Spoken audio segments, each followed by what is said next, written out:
마태복음 6장 9절에서 13절 말씀 우리 함께 한 목소리로 다 같이 읽으실 때 다 일어나셔서 하나님의 말씀을 경외하는 마음으로 다 일어나셔서 하나님의 말씀 같이 한 목소리로 읽도록 하겠습니다. 시작. 그러므로 너희는 이렇게 기도하라. 하늘에 계신 우리 아버지여, 이름이 거룩히 여김을 받으시오며 나라가 임하시오며 뜻이 하늘에서 이루어진 것 같이 땅에서도 이루어지이다. 오늘 우리에게 일용할 양식을 주시옵고 우리가 우리에게 죄 지은 자를 사하여 준 것 같이 우리 죄를 사하여 주시옵고 우리를 시험에 들게 하지 마시옵고 다만 악에서 구하시옵소서. 나라와 권세와 영광이 아버지께 영원히 있사옵나이다. 아멘. 감사합니다. 다 앉으시겠습니다. 제가 잠깐 기도하겠습니다. 하나님, 오늘도 우리가 주님을 예배할 수 있는 놀라운 은혜를 주시니 감사드립니다. 하나님, 우리가 하나님을 아버지라 부르며 예수님을 우리 주님으로 부르며 성령님의 교통과 역사하심 가운데 주님 앞에 주님을 예배하러 나왔습니다. 하나님, 우리의 예배를 흠양하여 주시고 오늘도 주님의 말씀을 우리가 함께 나누고 듣고 아버지 하나님의 뜻을 알아갈 때 성령께서 우리의 마음 가운데 역사하여 주셔서 말씀을 전하는 종이나 말씀을 듣는 우리 성도님들의 마음과 귀에 정말로 하나님의 뜻이 무엇인지 깨닫게 되는 놀라운 은혜가 있게 하여 주시옵소서. 감사함이 예수님의 이름으로 기도하였습니다. 아멘. 감사합니다. 여러분, 우리가 복이 필요한 사람들입니다. 그렇죠? 여기 계신 분들 중에 복을 좋아하지 않는 분은 없으실 거예요. 우리가 가정에서도 직장에서도 우리는 복을 간구합니다. 그래서 우리 아이들에게도 하나님 우리 아이들에게 복을 주세요.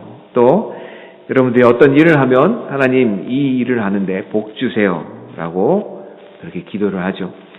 우리가 가만히 살펴보면 복은 우리가 소중히 여기는 사람들에게 빌어주는 것입니다.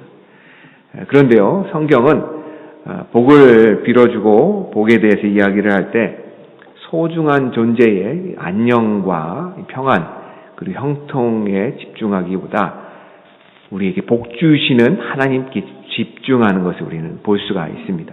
그럼 시편 1편에 보면 행복한 사람에 대해서 나오거든요. 행복한 사람은 어떤 사람인지 시편 1편은 이렇게 이야기를 합니다.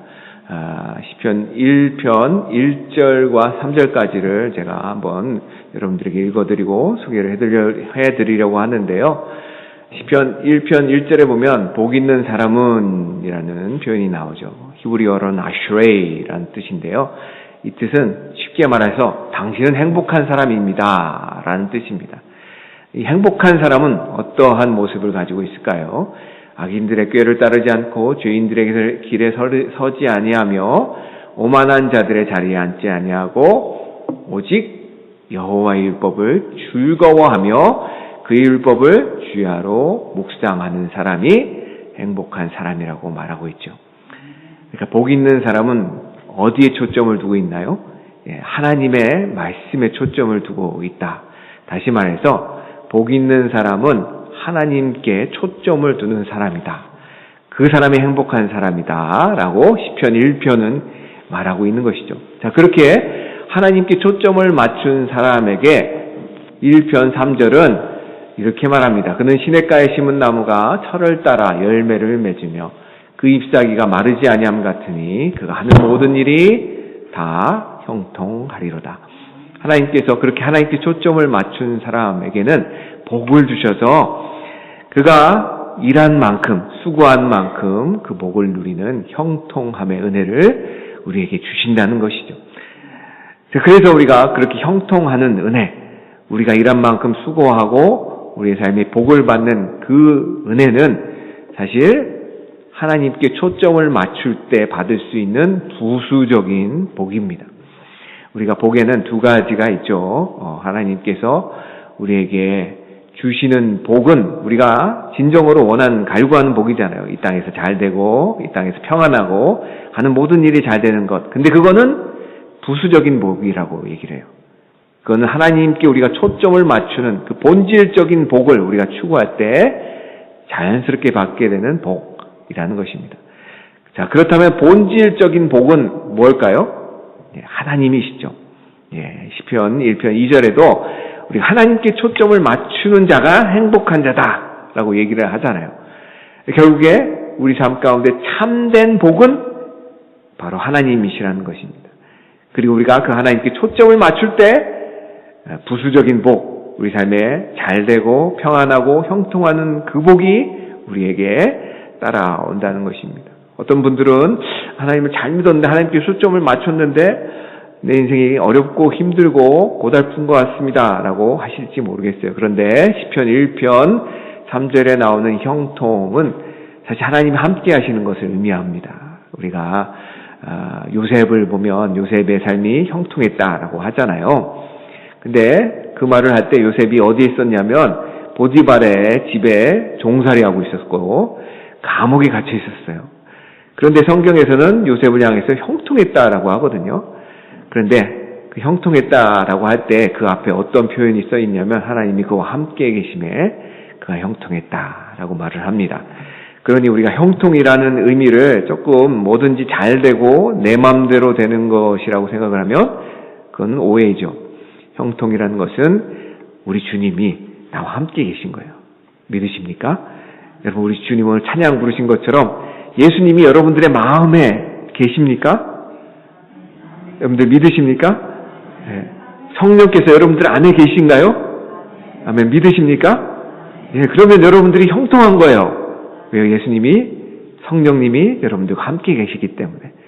그런데 여러분들 자꾸 그렇게 형통하지 못한 것 같이 느껴지는 건 뭘까요? 내 마음대로 하려고 하고 내가 원하는 대로 하려고 하고 예수님이 나와 함께 계시고 예수님이 내 삶의 사랑의 주님이신데 그분의 뜻이 분명히 계신데 그 뜻대로 하지 않고 내 욕심대로 내가 원하는 대로 하려고 하니 형통하지 않은 것 같아 느껴지죠. 그런데 여러분들이 주님이 여러분들과 함께 계시고 그래서 예수님이 주님 되시고 그러면 여러분들의 삶에 정말로 하나님이 늘 복 주시고 늘 지켜주시고 하나님의 그 사랑의 얼굴빛이 여러분들에게 향해서 평강 주시고 여러분 그 사랑의 눈으로 꿀이 뚝뚝 떨어지는 그 사랑의 눈으로 여러분들 쳐다보시고 계신데 어떻게 형통하지 않겠습니까? 그렇죠? 자, 그렇게 하나님께서 우리가 하나님께 초점을 맞추는 것이 정말로 큰 복이다라고 구약에서 이야기를 하고 있다면 자, 신약에서 예수님은 우리에게 복이 무엇이라고 말씀하실까요? 예수님이 신약에서 우리에게 무엇이 복이라고 말씀하실까요? 하나님의 나라가 우리에게 복이다라고 말씀하고 계십니다.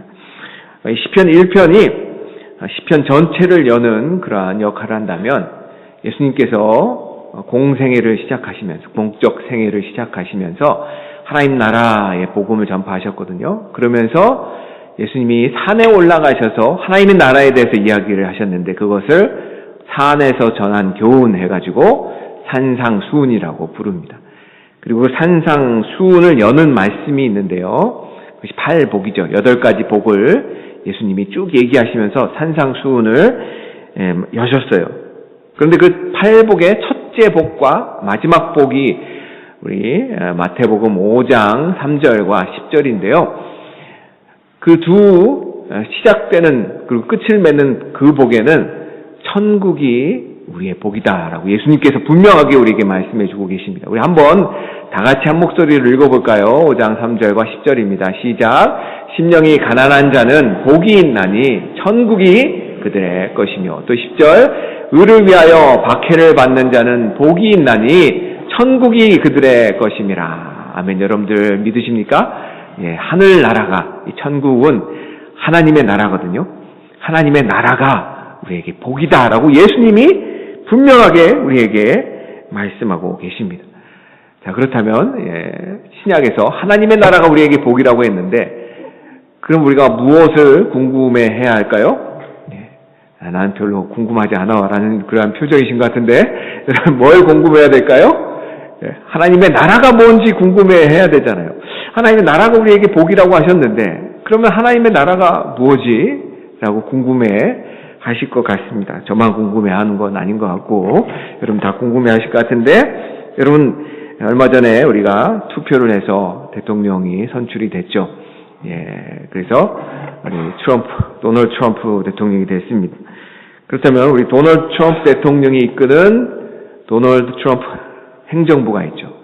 우리 트럼프 행정부에서 가장 중요한 요소는 누굴까요? 트럼프 대통령이잖아요. 하나님 나라에서 가장 중요한 요소는 뭘까요? 하나님이시죠. 역시 잘 이해해 주셔서 감사합니다. 하나님 나라에서 가장 중요한 분이십니다. 왜일까요? 하나님 나라에서는 하나님의 가치와 하나님의 기준에 따라서 통치하시기 때문에 하나님의 나라가 바로 하나님이 다스리시는 나라를 의미하기 때문에 그래서 우리는 하나님 나라 하면 뭔가 복잡할 것 같고 잘 이해가 안 될 것 같은 그러한 추상적인 개념 같아 보이지만 하나님 나라 하면 우리가 하나님을 알면 하나님을 우리가 제대로 이해하면 우리는 하나님 나라가 무엇인지 바르게 알 수 있다라는 것이죠. 그래서 우리는 하나님 나라 하면 누구를 생각해야 됩니까? 하나님을 생각해야 된다는 것이죠. 자, 오늘 우리가 읽은 이 주기도문은 예수님이 우리에게 말씀해 주신 첫 번째 기도예요. 그리고 이 주기도문의 주제는 산상수훈의 주제와 같습니다. 그래서 이 주기도문이 산상수훈 속에 들어가 있거든요. 그런데 많은 학자들이 이야기를 해요. 주기도문이 산상수훈의 핵심이다라고 말을 합니다. 그러니까 산상수훈은 팔복으로 시작이 된다고 했는데 산상수훈의 주제는 뭐라고 제가 말씀을 드렸죠? 하나님의 나라, 하나님 나라의 복음에 대해서 하나님 나라의 그 가치와 그 원칙과 그 생활 원칙에 대해서 라이프 스타일에 대해서 하나님 나라의 백성이 어떻게 살아야 되는지에 대해서 예수님이 산에 올라가셔서 쭉 이야기하신 게 산상수훈이죠. 그러면서 이 주기도문은 그 하나님 나라의 가치와 생활 원칙을 우리가 기도로 하나님 앞에 드려야 되는 것을 예수님이 이 주기도문을 통해서 우리에게 말씀해 주고 계세요. 주기도문은 산상수훈의 핵심이고 주기도문 역시도 그러면 어떤 주제를 가지고 있는 것이죠? 하나님 나라에 대한 주제를 가지고 있어요.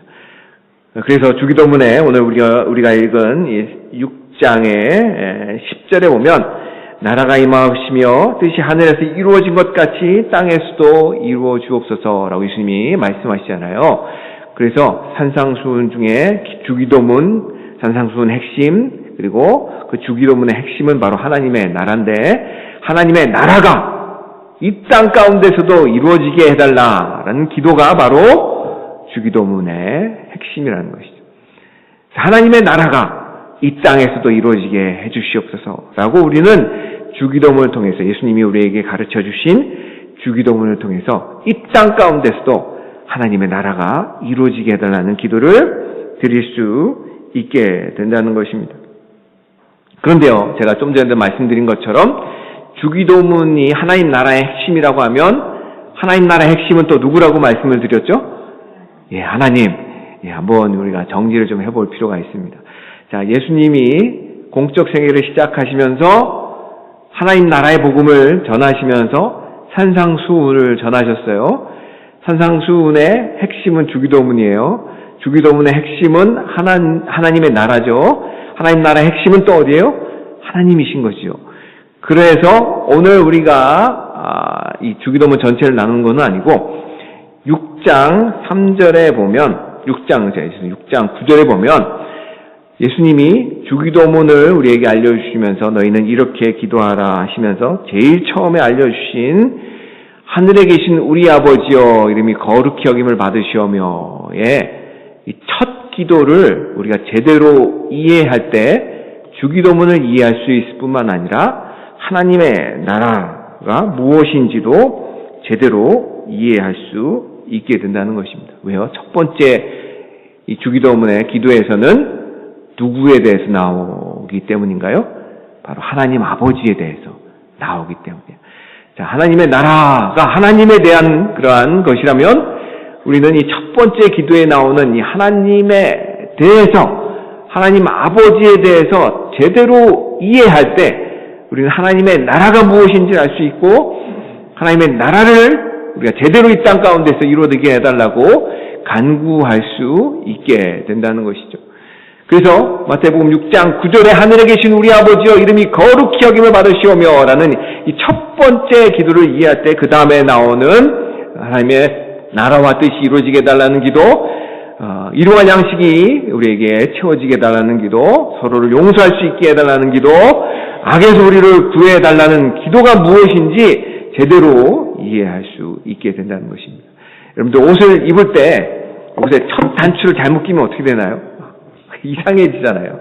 마찬가지라는 것입니다. 우리가 하나님께서, 예수님께서 우리에게 첫 번째로 주기도문을 통해서 알려주신 6장 9절의 이 말씀을 우리가 제대로 이해하지 않으면 우리가 주기도문도 그렇고 하나님의 나라에 대한 그러한 여러분들의 생각도 그렇고 이상해집니다. 이상해져요. 그래서 우리는 하나님의 나라를 알려면 6장 9절의 말씀, 하나님이 누구신지 제대로 알아야 된다는 것입니다. 그럴 때 여러분들이 천국에 가셔서도 이 땅도 하나님의 나라가 임했지만 여러분들이 이제 천국에 또 가시잖아요. 가시면 하나님의 나라에 들어가시는 건데 그 나라에 가서 여러분들이 하나님을 알지 못하면 여러분들 그 천국에 들어가서 여러분들의 그 삶이 별로 이렇게 무의미한 삶이 될 거예요. 왜냐하면 그 천국은 누가 다스리는 나라이기 때문인가요? 하나님이 다스리는 나라이기 때문입니다. 그래서 우리는 이 하나님에 대해서 이 아버지의 이름이 거룩히 여김을 받으소서라는 이 기도를 제대로 이해할 필요가 있다라고 여러분들에게 말씀드리고 싶습니다. 자, 그렇다면 이 마태복음 6장 9절에 나온 하나님은 누구라고 지금 예수님께서 우리에게 소개를 해주고 계신가요? 예. 자, 누구라고 우리에게 소개를 해주고 계신가요? 아버지, 예, 아버지라고 우리에게 소개를 해주고 계십니다. 그런데 그 아버지라는 소개에 두 표현이 붙어 있죠. 하늘에 계신 우리 아버지라는 표현이 들어가 있습니다. 여러분들, 우리가 하늘에 계시다라는 표현 때문에 하나님이 멀리 계신 분으로 그렇게 우리가 오해할 때가 있어요. 하늘에 계시기 때문에 우리랑은 별 상관없는 분이라고 잘못 오해할 수가 있어요.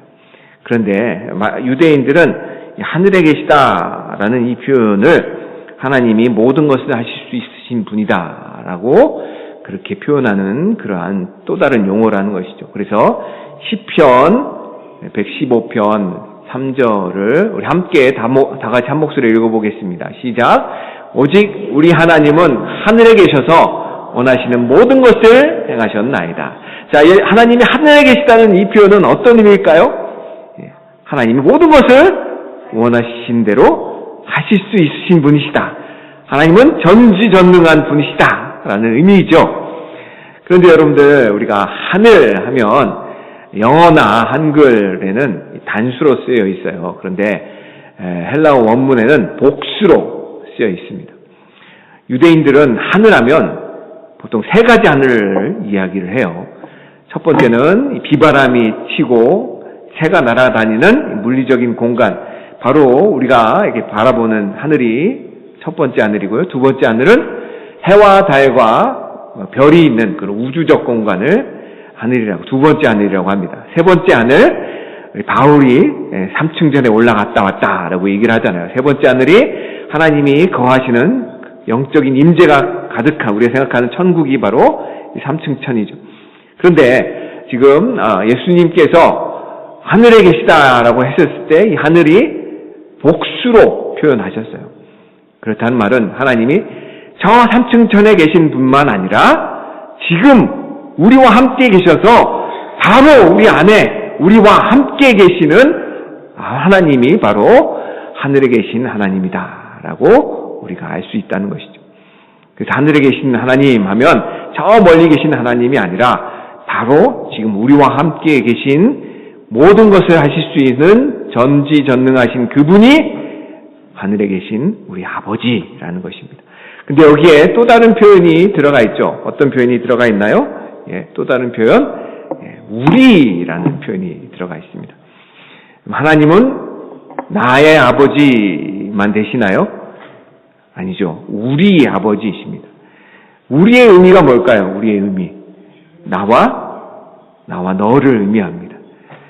나와 너 사이에 계신 하나님이 바로 우리 아버지라는 표현인 것이죠. 이것은 우리의 관계를 혁신적으로 바꿔줍니다. 우리가 관계를 생각할 때 나와 너 사이에 1대1의 관계만 생각을 해요. 그래서 서로가 너는 너고 나는 나, 그렇게 해서 너와 나 사이에는 그렇게 너와 나만 있는 것으로 그렇게 잘못 오해할 수가 있다는 것입니다. 그런데 하나님이 우리 아버지라고 한다면, 나와 너 사이에 계신 아버지라고 한다면 1대1의 관계는 없는 것이죠. 우리가 내 옆에 있는 남편을 생각할 때나 내 형제자매를 생각할 때나 아니면 내가 마트에서 만나는 타인을 생각할 때나 그 사람과 나 사이에 누가 계시다고요? 하나님이 계시다는 것이에요. 우리 아버지가 계시다는 것입니다. 그렇게 된다고 한다면 우리 다른 이들을 대할 때 우리는 어떻게 대할 수밖에 없죠? 하나님이 그 사이에 계시다라고 생각하면서 다른 이를 대할 수밖에 없다는 것입니다. 만약에 그 하나님이 1대1의 관계에서 우리와 함께 계시는 그 하나님이 된다면 우리는 사람들과의 관계에 있어서 우리가 이전까지 생각했던 그러한 1대1의 관계가 아닌 정말 하나님이 우리와 함께 계신 그 관계로 우리는 모든 인간관계를 대해야 된다는 것입니다. 사실 그것이 산상수훈의 핵심이에요. 산상수훈에 보면 하나님을 아버지로 모신 사람이 이 땅 가운데 원수를 사랑하고 원수를 향해서 선한 것을 행해야 되는, 하나님의 자녀라면 그렇게 행해야 되는 그러한 것이라고 분명히 얘기를 하고 계시거든요.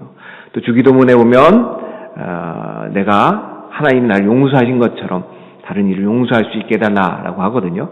그 관계에 있어서 용서하는 부분도 하나님이 우리 아버지가 되시기 때문에, 나와 너 사이에 아버지가 계시기 때문에 우리는 그렇게 할 수밖에 없다라는 것이죠. 그리고 그렇게 할 때 다른 이들을 용서하고 다른 이들을 향해서 화평하기 시작할 때 우리가 하나님의 자녀라는 그러한 호칭을 듣게 된다라는 것이죠. 그 의미는 나와 너 사이에 하나님이 계시다라는 것을 알기 때문에, 아버지가 계시다는 것을 알기 때문에 화평할 수밖에 없는 아들의 모습을 표현해 준다라는 것입니다.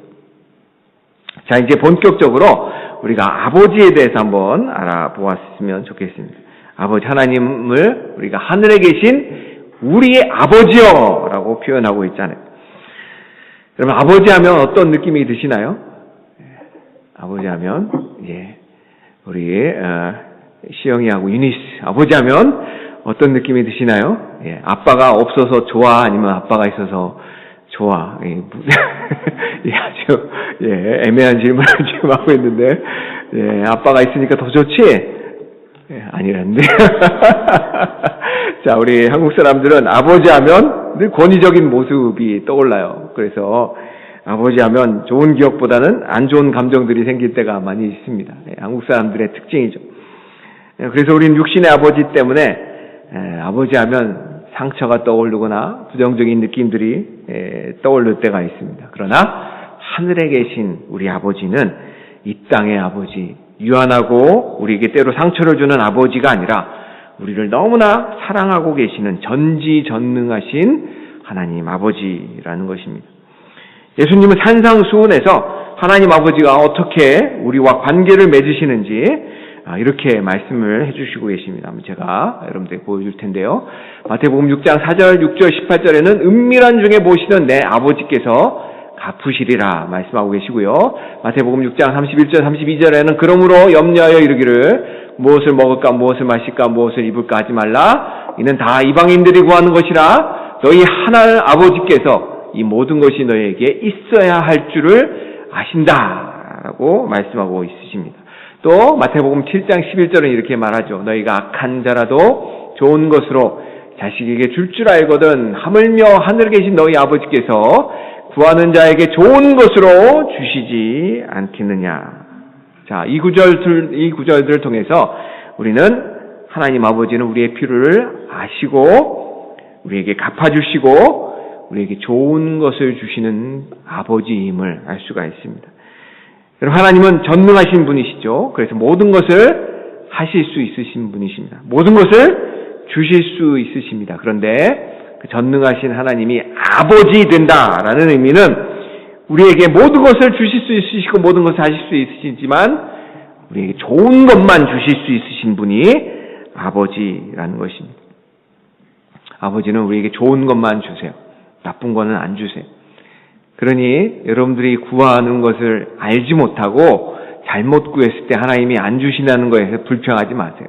왜요? 하나님은 우리에게 좋은 것만 주시기 때문에.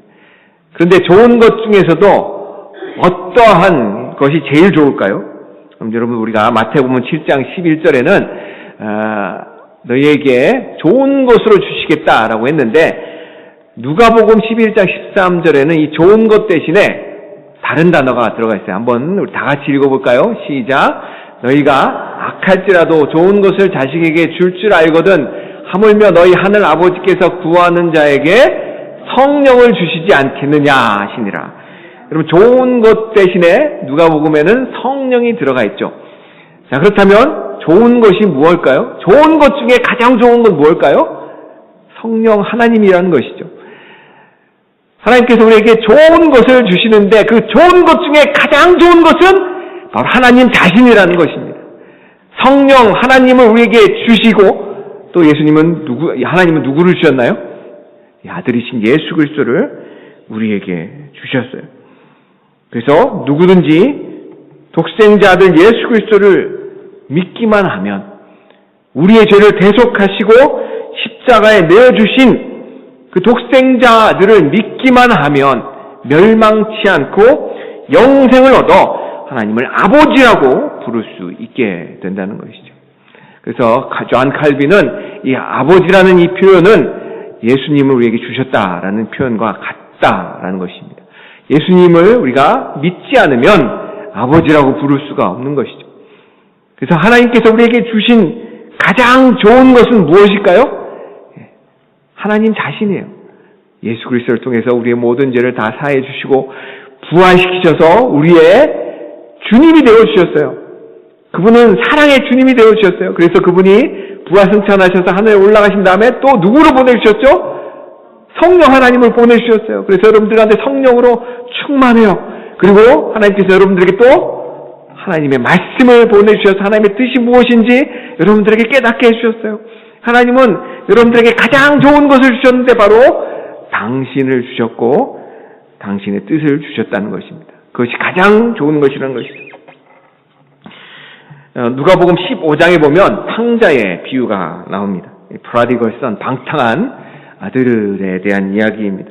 어느 마을에 부자인 아버지와 두 아들이 살고 있었습니다. 그런데 둘째 아들이 아버지에게 재산을 나눠달라라고 요청을 합니다. 예수님 당시에 재산을 아버지가 버젓이 살아 있는데 나눠달라는 것은 매우 큰 결례이고 충격적인 그러한 행동이었어요. 왜냐하면 그 당시에는 부모가 죽은 후에만 재산이 상속됐기 때문이에요. 살아있는 부모에게 재산을 물려달라라는 것은 어떠한 의미죠? 아버지, 당신은 나한테 죽은 분이나 똑같습니다 라고 표현하는 것과 같다라는 것이죠. 자, 그렇게 표현하는 그러한 아들을 우리가 뭐라고 표현하죠? 네 글자로 제 입술로는 표현하지 않겠습니다. 굉장히 큰 불효를 하고 있는 것이죠. 그런데요, 중요한 것은 아버지가 아들에게 재산을 물려주었다는 것이에요. 둘째뿐만 아니라 첫째에게도 동일하게 물려줍니다. 아버지가 둘째 아들에게 재산을 주면 그 둘째 아들이 그 아버지를 죽은 아버지 취급할 수 있음에도 불구하고 이 아버지는 자산을 나눠줍니다. 여러분들 그러한 행동을 이해하실 수 있으십니까? 여러분들 같으면 그렇게 하시겠어요? 절대 그렇게 안 하시죠. 왜 이 아버지가 그렇게 하셨을까? 그런데 여러분들, 하나님 아버지께서 우리에게 당신의 독생자 아들 예수 그리스도를 보내주신 것을 여러분들 이해하십니까? 내 죄가 사함받았으니까 이해하지 뭐. 그런데 그거는 당사자 입장이고 제3자의 입장에서 우리 같은 같은 죄 많은 존재를 위해서 하나님이 당신의 독생자들을 이 땅에 보내주셨다라는 것을 제3자의 입장에서는 절대 이해할 수가 없죠. 마찬가지라는 것입니다. 아버지가 왜 그렇게 했을까? 우리는 이해할 수가 없지만 그러나 이 아버지는 그 아들에게 재산을 물려줍니다. 그 의미는 그 아버지는 아들에게 자신을 주신 것이죠. 아버지는 아들에게 재산을 물려준 것이 아니라 자신을 내어준 것입니다. 이 둘째 아들은 그 재산을 가지고 타국에 가서 흥청망청 자기 마음대로 낭비하다가 엎친 데 덮친 격으로 흉년까지 맞게 됩니다. 결국 돼지 농장에 가서 일하면서 돼지 먹는 쥐염 열매나 받아먹는 돼지 취급받는 그러한 밑바닥 인생이 됩니다. 더 이상 참다 못한 이 아들은 아버지께로 돌아가기로 결심하죠. 다만 자기가 저지른 잘못이 있기 때문에 아버지 집에 가서 아들이라고 취급받기보다는 품꾼의 하나로 그렇게 아버지 집에 가면 그래도 적어도 먹을 것은 있으니까 사람 대접은 받으니까 아버지 집에 가기로 그렇게 결정하고 길을 떠납니다. 저 멀리 둘째 아들이 거짓골을 하고 돌아옵니다. 그런데 놀라운 것은 아버지가 단번에 그 거지가 자기의 아들인 것을 알아봅니다.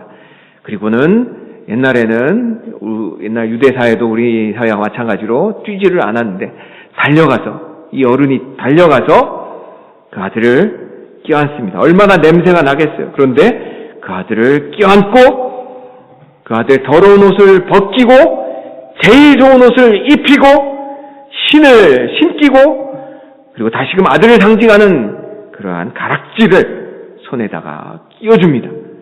그리고 내 아들이 다시 살아왔으니 잔치를 벌이자 하고 살찐 송아지를 끌어다가 잔치를 베풀어줍니다. 이 땅의 기준으로는 절대 그렇게 하면 안 될 것 같고 또 해서도 안 될 것 같은 이해할 수 없는 일을 지금 아버지는 하고 계시다는 것이죠. 아버지를 무시하고 아버지의 것을 자기 마음대로 낭비했던 이 아들이 돌아왔을 때 아버지가 어떻게 그런 일들을 하실 수 있으실까? 우리는 이 아버지를 바라보면서 아버지가 어떠한 분이신지 알 수가 있습니다. 아버지는 주시고 또 주시고 또 주는 분이십니다. 우리가 산상수훈의 또 다른 부분 5장에 보면 하나님이 이렇게 이야기를 하십니다. 하나님 아버지가 어떤 분이시라고 이야기를 하나요? 제가 한번 읽어보겠습니다. 이같이 한즉 하늘에 계신 너희 아버지 아들이 되리니 이는 하나님이 그 해를 악인과 선인에게 비춰주시며 비를 의로운 자와 불의한 자에게 내려주심이라. 하나님 아버지는 골라서 사람들에게 햇빛을 비춰주거나 비를 주시는 분이 아니셨어요. 하나님 아버지는 악인이든 선인이든 그들의 필요에 맞춰서 해를 주시고 비를 내려주시는 분이십니다. 하나님은 그렇게 주시는 분이세요. 하나님은 또 하나님을 떠나서 하나님 앞에 범죄하여 하나님과 원수가 된 그런 우리를 향해서 언약을 계속해서 주십니다. 창세기 12장에 보면 하나님께서 아브라함을 부르셔서 아브라함과 언약을 맺으시는 장면이 나오는데요. 내가 너로 큰 민족을 이루고 내게 복을 주어 내 이름을 창대케 하리니 너는 복이 될지라. 너를 축복하는 자에게는 내가 복을 내리고 너를 저주하는 자에게는 내가 저주하리니 땅의 모든 족속이 너로 말미암아 복을 얻을 것이라 하신지라 라고 말씀하시면서 하나님은 아브라함을 통해서 우리와 언약을 맺으십니다. 아브라함의 자손인 예수 그리스도를 통해서 온 열방이 복을 얻을 것이다. 언약을 맺으시죠. 그리고 예레미야서 31장 33절에는 멸망해 가는 이스라엘 향해서 새로운 새 언약을 맺어주실 것이다 라고 하시면서 계속해서 하나님은 우리에게 언약을 주시는 것을 구약 성경을 통해서 우리는 보게 됩니다. 하나님은 그렇게 아브라함을 통해서 언약을 맺으시고 모압 언약을 맺으시고 세겜 언약을 맺으시고 다윗 언약을 맺으시고 예레미야 31장 33절에 오늘 지금 나와 있는 말씀 통해서 새 언약을 주시고 마지막에 십자가 언약, 예수 그리스도를 통한 십자가 언약을 우리에게 주십니다. 왜 하나님 자꾸 언약을 만들어주시고 또 만들어주시고 또 주실까요? 우리를 구원하시기 위해서, 우리를 살려주시기 위해서, 우리에게 멸망이 아니라 생명을 주시기 위해서 하나님은 언약을 만들어주시고 또 주시는 분이 우리 아버지라는 것이죠. 또 하나님을 아버지라 모시는 사람에게는 하나님이 어떤 분이라고 말씀하고 계신가요? 히브리서 11장 6절에는 믿음이 없이는 하나님을 기쁘시게 못하나니 하나님께 나아가는 자는 반드시 그가 계신 것과 또한 그가 자기를 찾는 자들에게 상 주시는 이심을 믿어야 한다라고 말씀하고 계시고요. 야고보서 1장 17절에는 온갖 좋은 은사와 온전한 선물이 다 위로부터 빛들의 아버지께로부터 내려온다라고 말씀하고 있습니다. 시편 34편 10절에는 젊은 사자는 궁핍하여 줄일지라도 여호와를 찾는 자는 모든 좋은 것에 부족함이 없을 것이다 라고 말씀하고 있습니다. 하나님 아버지는 그렇게 우리에게 좋은 것을 주시고 또 주시는 분이십니다. 그분이 우리의 아버지이십니다. 여러분들 믿으십니까? 그분이 우리의 아버지이십니다. 자, 그렇게 하나님 나라는 하나님은 아버지시고 나의 하나님은 내 아버지시면 나는 그 하나님 나라의 어떤 사람인가요? 하나님 나라의 공주와 왕자가 됩니다. 여러분들이 왕자시고 여러분들이 공주시라는 것이. 하나님 나라는 여러분들 가족 관계로 이루어진 나라예요. 하나님이 아버지고 나는 그 나라에서 왕자고 공주인 그 나라가 바로 하나님의 나라라는 것입니다. 그렇게 우리 모두는 하나님을 아버지로 모시고 그렇게 하나님 나라에 거한다는 사실은 감사하고 감격하고 감동해야 될 줄로 믿습니다. 그것이 하나님을 아버지로 모신 나라에서 살아가는 우리의 모습이라는 것이죠. 자, 예수님은 그렇게 하나님을 아버지로 모신 자녀들이 하나님 나라에서 하나님 아버지를 향해서 어떠한 자세를 취해야 되는지 이제 이 6장 9절의 후반절에는 이렇게 말씀해 주고 계신데요. 우리 한 번 더 읽어볼까요? 6장 9절입니다. 시작. 하늘에 계신 우리 아버지여 이름이 거룩히 여김을 받으시오며 라고 표현하고 있죠. 하나님이 우리 아버지이시면 그분이 나를 위해서 모든 것을 주신 나를 정말로 사랑하시는 아버지시라면 우리는 그 아버지를 향해서 어떠한 자세를 가져야 된다고 예수님이 말씀하고 계시죠? 거룩히 여김을 받으시는 아버지가 된다라고 말합니다. 영어 표현에는 hallowed be your name이라고 표현되어 있죠. 그런데 팀 켈러 목사님은 이 hallowed라는 이 표현은 하나님이 내 인생에서 가장 최우선으로 존중받아야 되는 분이십니다. 하나님은 가장 중요한 분이십니다. 라는 표현이라고 그렇게 해석해 줍니다. 여러분 이것이 자녀가 하나님 아버지를 향해서 지녀야 되는 태도입니다. 우리 삶을 향한 하나님 아버지의 뜻이 가장 좋고 선하다고 믿는 태도. 하나님의 말씀이 우리가 따라야 할 최고의 기준이라고 믿는 태도. 우리 삶은 하나님을 향한 예배를 최우선으로 두어야 되는 태도. 그 태도가 바로 하나님 아버지를 향한 우리의 자세라는 것이죠. 그리고 그 자세가 바로 하나님 나라에서 우리 아버지의 사랑을 천배나 만배나 누릴 수 있는 비결입니다. 그럼 제가 서두에서 복에 대해서 말씀드렸잖아요. 여러분들 복이 뭐라고 말씀드렸나요? 복이 하나님의 나라라고 말씀드렸습니다. 그리고 하나님의 나라는 아버지가 다스리시는 나라. 하나님의 아버지 되시는 나라. 그 나라가 바로 하나님 나라죠. 하나님이 우리에게 주시는 그 놀라운 복을 그 하나님 나라에서 천배나 만배나 누리려면 하나님의 사랑을 우리가 마음껏 누리려면 하나님의 뜻이 가장 최선이고 하나님이 내 삶의 가장 최고고 하나님의 통치가 내 삶의 최우선이고 그러할 때 이 땅에서 하늘에서처럼 이 땅에서도 우리는 하나님의 나라를 최고로 누릴 수 있는 복을 얻게 된다는 것이죠. 저는 제 인생 가운데 제 인생의 모든 그러한 순간들을 통틀어서 늘 이 싸움을 했던 것 같아요. 하나님의 뜻이, 하나님의 말씀이 내 인생 가운데 최선인데 그분이 나를 향한 하나님의 뜻이 가장 선하시고 가장 좋은데 나는 내 뜻이 더 좋아 보였고 내가 원하는 것이 더 좋아 보였고 내가 바라는 것이 더 좋아 보였던 그런 인생을 살아왔던 것 같습니다. 이 싸움을 늘 했던 것 같아요. 그런데요, 하나님 아버지가 우리 아버지시라고 한다면 하나님의 뜻이 가장 우리 삶 가운데 선하고 하나님의 통치가 우리 삶 가운데 가장 좋고 하나님의 그 은혜가 우리 삶 가운데 가장 귀하다는 것을 깨달을 때 하나님이 다스리시는 그 나라에서 우리는 하나님의 사랑을, 하나님의 나라를 제대로 누릴 수 있을 줄로 믿습니다. 아멘. 그래서 여러분들 우리가 누가복음 15장에 보면 둘째 아들뿐만 아니라 또 다른 아들이 나오죠. 첫째 아들이 나옵니다.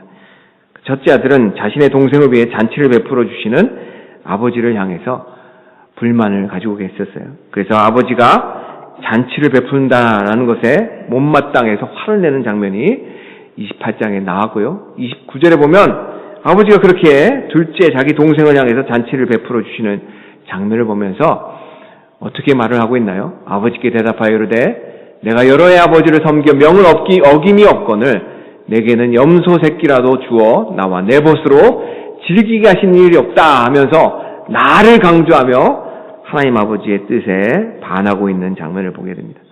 여러분들 이 큰 아들의 모습은 하나님 아버지의 이름을 최고로 여기고 하나님 아버지의 뜻을 최선으로 여기고 하나님의 통치를 최우선으로 여기는 하나님의 이름을 거룩히 여기는 하나님의 이름을 가장 소중히 여기는 그러한 자세였나요? 오히려 그 반대죠. 이 아들은 하나님의 뜻보다 아버지의 뜻보다 잃어버린 동생을 찾은 아버지의 그 마음보다 자신의 뜻과 자신의 생각과 자신의 감정이 더 중요했던 사람입니다. 우리도 어떻게 보면 이러한 큰아들과 같을 때가 많이 있어요. 우리는 이 땅 가운데 육신을 입고 살아가는 사람들입니다. 그래서 우리도 때로는 하나님 아버지의 뜻이 아니라 내 뜻이, 내가 원하는 바가, 내 느끼는 감정이 더 중요할 때가 많이 있다라는 것이죠. 그래서 우리는 예수님께서 우리에게 이 기도를 가르쳐 주셨음을 감사해야 됩니다. 왜요? 예수님이 우리에게 그래서 이 기도를 하라고 가르쳐 주셨기 때문이요. 하늘에 계신 아버지여 이름이 거룩히 여김을 받으시옵소서. 이 기도를 할 때 우리는 하나님의 나라가 무엇인지 깨달을 수가 있게 되고 하나님의 나라의 백성으로서 올바른 태도를 가지고 살아갈 수 있게 됩니다. 여러분들 이 시간 잠깐 기도하실 텐데요. 하나님 그렇습니다. 우리 삶 가운데 하나님을 아버지라 모셨음을 인해 감사드립니다. 그 하나님의 사랑을 우리에게 주시고 또 주시고 또 주시는 그 아버지의 사랑을 그 아버지의 나라에서 우리가 마음껏 이 땅에서도 하나님 천배만배를 누리기 원합니다. 하나님 그렇게 하나님의 나라를 그 사랑의 나라를 그 하나님의 사랑을 우리가 천배만배 누리기 위해서 우리가 가져야 될 태도 하나님의 이름이 거룩히 여김을 받으시옵소서. 하나님의 뜻이 내 삶 가운데 최선이고 하나님이 내 삶의 가장 최고의 분이시고 하나님의 통치가 내 삶 가운데 최우선임을 늘 고백하며 하나님 내 삶의 가장 귀한 분이십니다. 하나님 내 삶의 가장 소중한 분이십니다. 하나님의 이름이 거룩히 여김을 받으시옵소서라는 기도를 여러분들의 삶에 드림으로 하나님의 나라를 마음껏 누리는 여러분들이 될 수 있게 해달라고 이 시간 잠깐 한 1분 정도 여러분들의 입술로 하나님 그렇게 하나님의 이름을 최고로 여기기 원합니다. 고백하는 시간 갖도록 하겠습니다. 하나님 그렇습니다. 하나님의 나라가 우리 삶 가운데 최고입니다. 하나님이 주시는 복이 아버지 하나님 가장 최고입니다. 하나님 우리를 향한 하나님의 뜻이 가장 최선임을 고백합니다. 하나님이 다스리시는 그 다스림이 우리 삶 가운데 최우선임을 고백합니다. 하나님 아버지가 아버지 하나님 나의 모든 것이고 나의 최고의 아버지 하나님 분이심을 고백합니다. 하나님 우리가 그 하나님의 나라에서 아버지 하나님이 주시는 그 사랑을 우리의 것으로 마음껏 누리기 원합니다. 하나님 그래서 하나님의 나라에서 하나님의 사랑을 아버지 천배만배 누리는 복받는 우리 모든 성도님들 되게 하여 주시옵소서. 그래서 하나님 우리가 하나님 아버지를 향해서 우리 하늘에 계신 우리 아버지여 이름이 거룩히 여기옵소서라는 예수님의 기도를 우리 인생 가운데 하나님 아버지 앞에 가는 그 순간까지 우리가 또 매매이고 또 기도할 수 있는 모든 성도님들 되게 하여 주시옵소서. 예수님의 이름으로 간절히 기도했습니다. 하나님 감사합니다. 우리에게 하나님 나라가 무엇인지 알려주시니 감사드립니다. 하나님 나라는 하나님이 아버지 되시는 나라임을 고백합니다. 아버지 되시는 하나님이 우리에게 얼마나 우리를 사랑하시는지 좋은 것으로 또 주시고 또 주시고 또 주시는 아버지 아들이신 예수님까지도 주시는 아버지 하나님 그 귀한 사랑의 하나님 아버지이심을 우리가 고백합니다. 하나님 그 하나님의 나라가 우리 삶 가운데 이루어지는 복을 우리에게 허락하여 주시옵소서. 아버지 그 사랑의 나라에서 하나님 아버지의 사랑 우리가 천배나 만배나 이 큰 복을 누리기 원합니다. 하나님, 그렇게 하기 위해서 예수님이 우리에게 알려주신 그 기도, 하나님 아버지의 이름이 거룩히 여김을 받으시옵소서라는 기도가 우리의 기도가 되게 하여 주시옵소서. 하나님 아버지의 뜻이 우리 삶 가운데 가장 선하고 하나님 우리에게 가장 귀한 분이 되어 주시옵소서. 그래서 하나님, 우리의 살아가는 모든 삶의 여정 가운데 하나님의 나라가 임하는 놀라운 복을 우리에게 허락하여 주시옵소서. 감사함이 예수님의 이름으로 간절히 기도했습니다. 아멘.